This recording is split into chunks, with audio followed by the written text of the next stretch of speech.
Hello, welcome back to Hair Impact.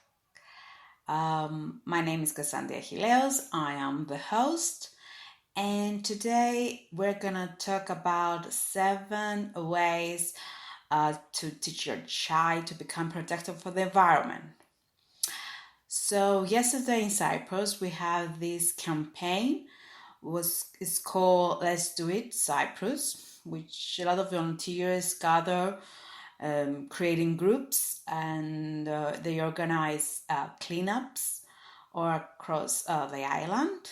I was head of one of the groups, my startup called Ori, and we clean a place in a rural Cyprus, which is very beautiful.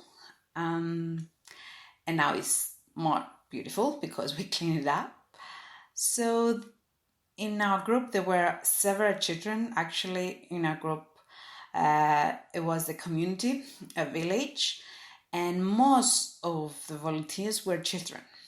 And that's why I was inspired to create today's episode about the 7 ways to help your child become the protector, ambassador of the environment, if you like, if you prefer.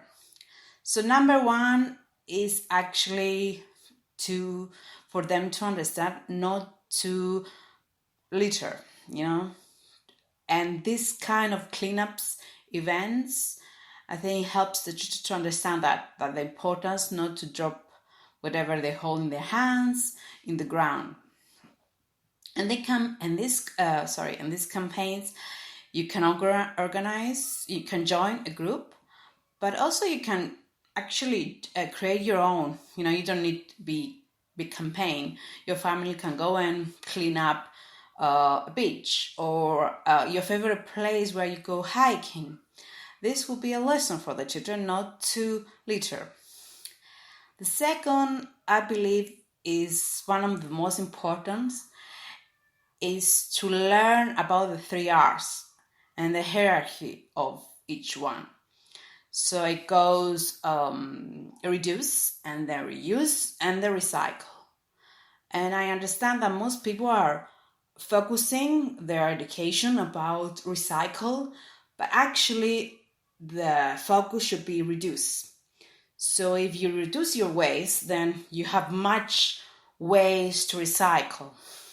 So if the children learn to reduce their waste and some of the waste in a way to reuse them and upcycle them, and then finally some of the waste can be recycled, because not all waste that we produce are recycled. Most of them are not. So it's important for children to understand that reduce is actually more sustainable way to live rather than just recycle. And it helps them to become more conscious when they become adults as consumers.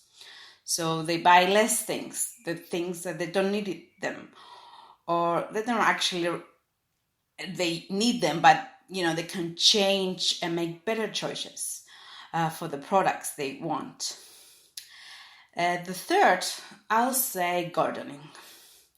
Gardening is a very good way for children to be outdoors, and it's a process for them to understand. So they understand how to grow vegetable and the fruit, and then they appreciate a vegetable and fruit because it takes so many months to grow it. Then they will not waste them so much. So we think again to waste an apple or a carrot. Maybe we will say they are vegetables and fruits in a different way. Number 4, which is very important for me, is to cultivate their empathy for animals. Now we see a lot of, in the media, in the internet, a lot of cases of abuse for animals. And so children see this, and some respond bad, but some also respond good, depends on the environment they are living, or their parents and their teachers. And that's why I think children need to develop their empathy for these animals. So you take them instead of the zoo, which the zoo actually teach them that they see animals as an entertainment, which are not. You take them to parks to see wildlife out in the wild, or in conservation parks, that they see some animals in danger and how to conserve it, and the importance of the animals for the planets and for the food change. So that is also important. So the fifth, I guess, way is to talk about climate change. And it's a thing that they must have already watched and see and heard a lot about it. But it's important also for teachers and parents to actually talk about it in front of them and explain them some things. Because every group talks about different things, which maybe, is not the reality. So if they hear politicians, then maybe they will not hear the scientific truth, or if they hear scientists, maybe they will understand. So climate change is important for people and children, especially they know, because it's a part of their future. And you can talk in a simple way. I mean, there are exercises, there are videos, educational videos. There's so many things out there that children can understand.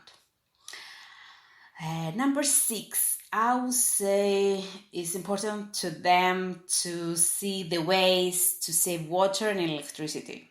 There's so many things that they can do to save electricity, power off of all appliances, save water, don't waste water when they are playing with the water, guns and so on. So, and it goes again with education, environmental education, and to learn why water and electricity and all these things, these non-renewable resources are important to save, because, they're just specific number in the earth. And also the new technology, the renewable resources with air and water, all this technology, that they will be part of their future for sure, more than us, let's say. And finally, I think a way to cultivate their curiosity and help them become environmental protectors and protect the environment at the end is to learn about earth science. And especially teachers is very important, but also parents are know already, some parents do. I mean, even Africa, they understand the importance of teaching earth science. That's an initiative from UNICEF they're doing, because they want the students and the future generation to be able to have the skills and the knowledge to be solvers of the problems of climate change, environmental pollution, all these problems. So they have to face them with the knowledge, and earth science help them to understand how the planet works, how we can save it and save the environment, but at the end of the day, our health, because our health depends on the environment. And thank you so much for being this episode again with me.